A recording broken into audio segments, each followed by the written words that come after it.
আপনি বলছেন যে দুইজন ব্যক্তির কথা বারবার আমরা বলছি, সেই দুটো ব্যক্তির অন্যায়ের সাথে আপনারা নেই, তারা অন্যায় করলে তাদের অবশ্যই প্রচলিত আইনে বিচার হবে। কিন্তু প্রশ্ন উনি এবং আমি কিংবা আমরা যেটা আপনাকে বলছি সেটা হচ্ছে, ওনারা এত এত বড় বড় চেয়ারে বসে থাকলেন, বসে থাকা অবস্থায় আমাদের এত সংস্থা আছে, কেউ তাদের দুর্নীতিগুলো আপনাদের নজরে আনলেন না কিংবা তারা ফাইলবন্দি করলেন না, এটি একটি প্রশ্ন। এবং আপনাদের আজিজ সাহেবের যে দুর্নীতি সেটা আপনাদের চোখে দেখা হলো না, দেখলো আমেরিকা বলে দিল উনি অপরাধী। এবং বেনজির সাহেবের যে দুর্নীতি সেটাও আপনাদের কলম থেকে কিংবা আপনাদের জায়গা থেকে আসেনি, সেটা দেখিয়ে দিয়েছে গণমাধ্যম এবং একজন স্বতন্ত্র এমপি আবেদন করেছে বলে টনকটা নড়েছে। তাহলে আপনাদের সময় আপনারা এই চেয়ারে বসে ওই দুটো চেয়ারের বিরুদ্ধে কি করেছেন?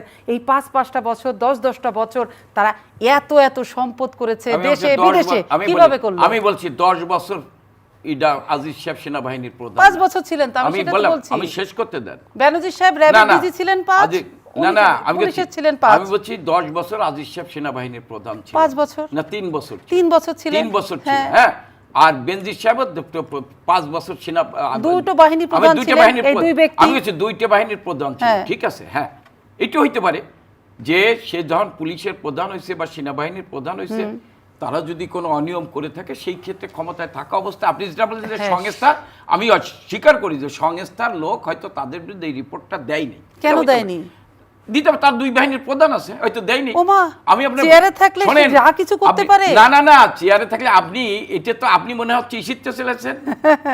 এই দেশে সেইটাই হয়, যারা যখন চেয়ারে থাকে তার চেয়ার আছে, কেউ দেয়নি। তাহলে আপনার তো একটা চেয়ার আছে, আপনি চেয়ারে বসে কি কি করছেন? আমি বলছি এটা হচ্ছে আমার মানসিকতা। মানে চেয়ারে থাকলে আমি হাজার অন্যায় করে কিছু বলা যাবে না, এটা এই দেশের নীতি। এটা রাজনীতি না। তাহলে আপনি যে বলছেন আজকে তো বিচার হচ্ছে কখন? যখন চেয়ার হারিয়েছে। আমি বিচার যে সময় বিচার, যারা চেয়ার হারানোর পর তাদেরকে শেল্টার। তার মানে আপনি যেটা বলতে চাচ্ছেন চেয়ারে থাকলে ওখানে অন্যায় করলে বলা যাবে না। আপনি যেটা, আমার কথা হচ্ছে যে চেয়ার থাকুক আর না থাকুক, হ্যাঁ, সরকার তাদের বিরুদ্ধে ব্যবস্থা নিচ্ছে।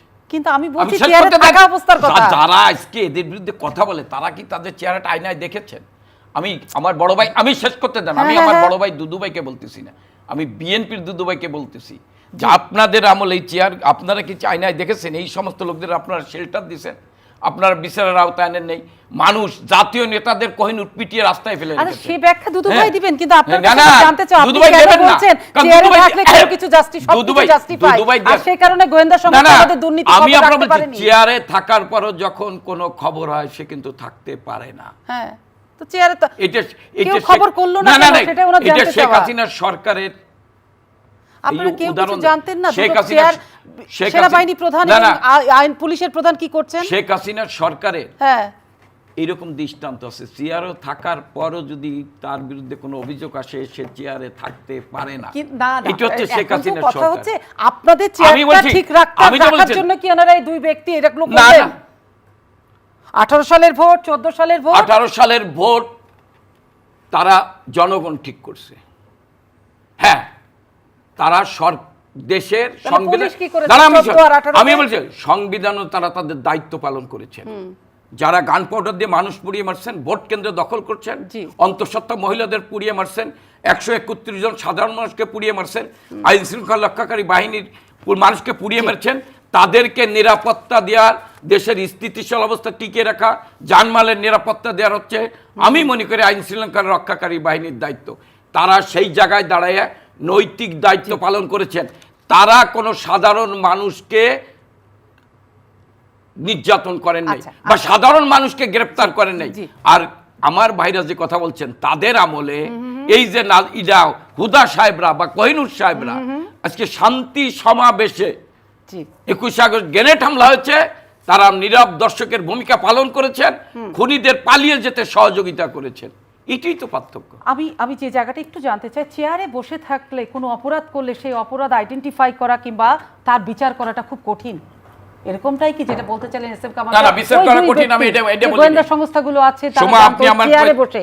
আপনি আমার কথা কি আমি আবার পরিষ্কার হতে চাই, আমি ভুল বুঝতেই পারি, আমি টুইস্ট করব না, আমি পরিষ্কার হতে চাই যে চেয়ারে থাকলো যদি কোনো ইনফরমেশন সরকার পায় সে চেয়ারে থাকতে পারে না। কিন্তু ওনারা কি ইনফরমেশন পেয়ে গেছেন? ওনারা তো ভয়ের তবিয়তে তাদের মেয়াদ পূর্ণ করে গেছেন। আপনার সরকারের কাছে কোনো ইনফরমেশন ছিল না? যখন হয়তো এই ঘটনা ঘটেছেন সরকারের কাছে তো কেউ ইনফরমেশন দেন নেই। তাহলে সংস্থা কি করেছে? সেটা তো পরের ব্যাপার, আমি কি সেটা এটা তো আগের ব্যাপার, সেটা জবাবদিহিতার ব্যাপার। আপনি আমাকে একটা সর্বোচ্চ চেয়ার দিলেন কামাল ভাই, আমি এই চেয়ারের ক্ষমতার অপব্যবহার করছি কিনা সেটা সংস্থা দেখবে না। আপনি তর্কের জন্য তর্ক করতে পারেন। আমি তর্কের জন্য না না না, আমি জানতে চাচ্ছি। না না না, আপনি জানার জন্য, তর্কের জন্য তর্ক করতে। আমি তর্ক করছি না, আমি জানতে চাচ্ছি। আপনি তর্কের জন্য তর্ক। আমাদের দেশে গোয়েন্দা সংস্থার কাজ কি? আপনি গোয়েন্দা সংস্থার কাজ তদন্ত করা। কি করেছেন? সেটা গোয়েন্দা সংস্থা জবাব দেবে।